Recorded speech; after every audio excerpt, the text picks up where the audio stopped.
En Lucas capítulo 10, versículo 25, Jesús nos enseña una parábola que normalmente la conocemos, o popularmente la conocemos, como la parábola del buen samaritano.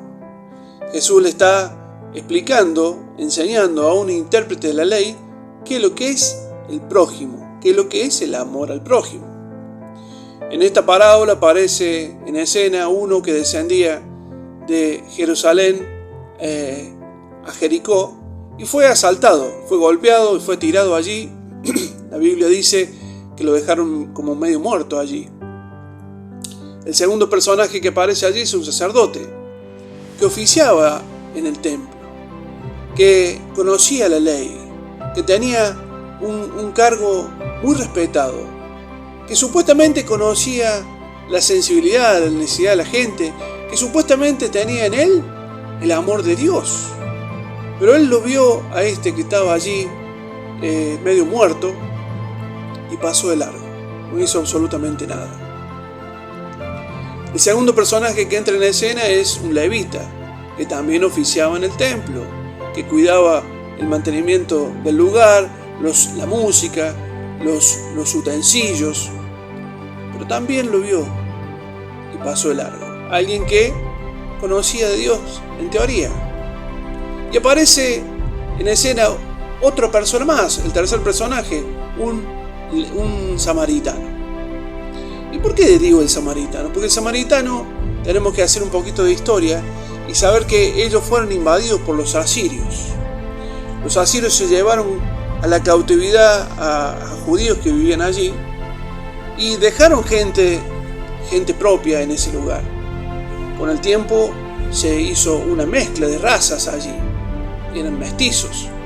Entonces conocían a Dios en parte y en parte también tenían la idolatría de los asirios.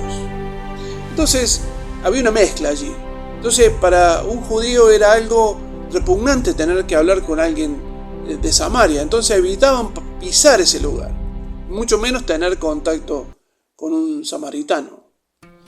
Por eso la mujer que está en el pozo, cuando Jesús le pide agua, le dice: ¿tú me pides agua siendo judío? Ella se sorprendió, porque un samaritano y un judío no tenían relación. Pero este samaritano, volviendo a la historia, se detiene, pone los ojos en este que estaba allí medio muerto, venda sus heridas, le pone aceite, el aceite es antiséptico, limpia sus heridas, desinflamatorio también es el aceite. Le pone vino, el vino funciona como antiséptico porque tiene alcohol, entonces desinfectaba la herida, las venda, los pone en la cabalgadura y lo lleva a un mesón. Un mesón hoy sería un hospedaje, un hotel, una cosa así.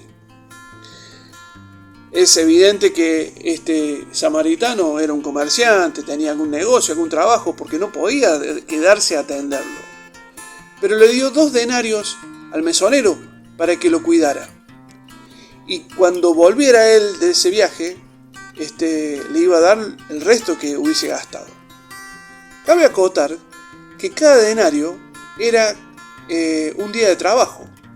Eso equivalía a un día de trabajo. Le dio 2 denarios y él siguió su trabajo. Él no se lavó las manos. Él se interesó en este pobre hombre que había sido allí golpeado, asaltado. Jesús le dice al que le está contando la historia, a este intérprete de la ley, ¿cuál de todos estos fue el prójimo del que cayó medio muerto? Entonces Jesús le dijo que hiciera lo mismo. Fíjense lo que dice Santiago.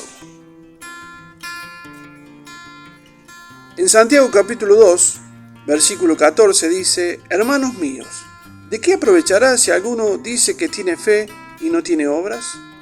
¿Podrá la fe salvarle? Y si un hermano o una hermana están desnudos y tienen necesidad del mantenimiento de cada día, y alguno de vosotros le dice: id en paz, calentaos y saciaos, pero no le dais las cosas que son necesarias para el cuerpo, ¿de qué aprovecha? Así también la fe, si no tiene obras, es muerta en sí mismo. Y yo le agrego algo más a este texto. Muchas veces nos enteramos de alguna necesidad y decimos, bueno, vamos a estar orando por esto. Pero no metemos la mano en el bolsillo ni ayudamos al que está padeciendo necesidad. Jesús hace una crítica directa en contra de la religiosidad vacía.